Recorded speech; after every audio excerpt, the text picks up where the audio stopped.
Für die EFDD-Fraktion hat jetzt das Wort Herr Farage.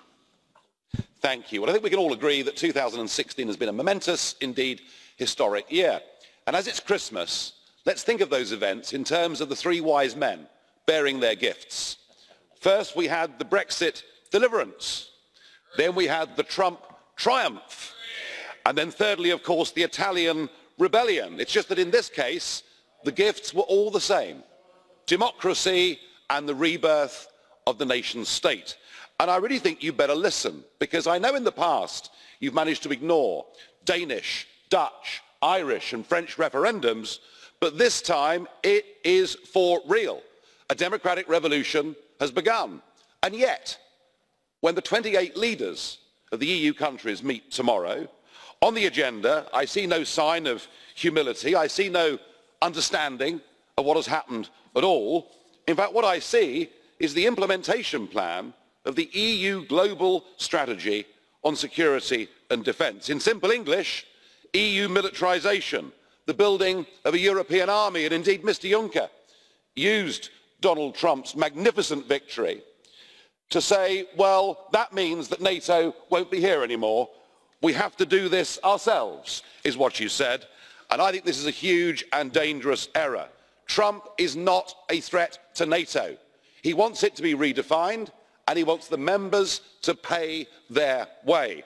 It is Mr. Juncker who is a threat to NATO. And you can pretend today, if you like, that your military structure is going to run in parallel with NATO, but those two structures cannot run together without being in direct conflict with each other.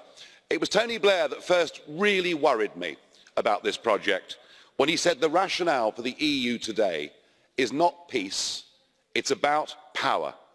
And already we've seen that power exercised in terms of foreign policy in the Ukraine, where we have wantonly provoked Russia into, and we actually got rid of a democratically elected leader. You know, history is littered with conflicts caused by empires that seek to expand.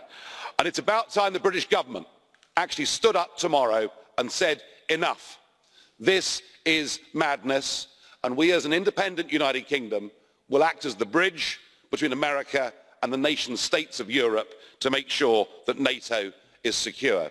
I also hope tomorrow that we see the British Prime Minister stop dithering on Brexit. It's been 6 months since we voted for our liberation, and at the minute we're being dictated to by courts and European commissioners and told what we can and cannot do. I hope we do that, but I suspect we won't, and I suspect the other 27 leaders will continue on the same course, and that's why you can all look forward to some even bigger dramatic shocks coming in 2017. It's going to be, for nation-state Democrats, a very happy new year.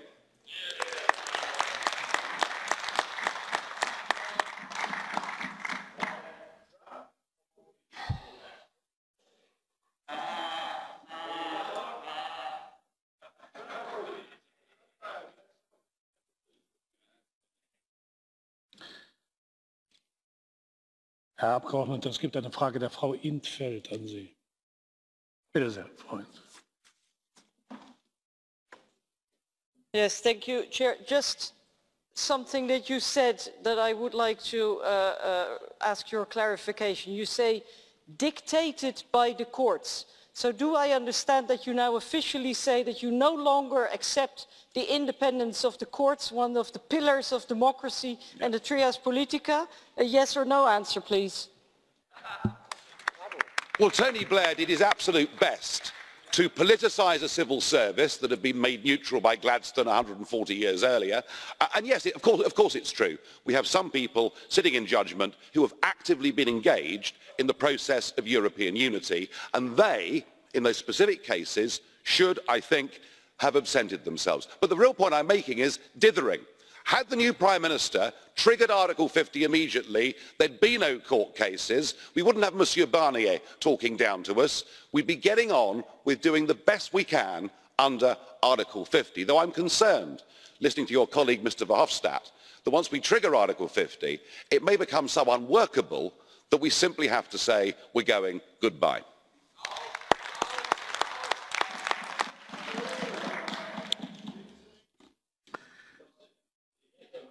Okay, das Wort hat jetzt für die Fraktion der ENF Herr de Graaf. I'd love it if you just kept your speeches down to that level. Yes or no? Wonderful. Wenn Sie reden wollen, wenn Sie reden möchten, können Sie sich gern zu Wort melden. Bitte schön, Herr de Graaf. Voorzitter, vorige week werd in Duitsland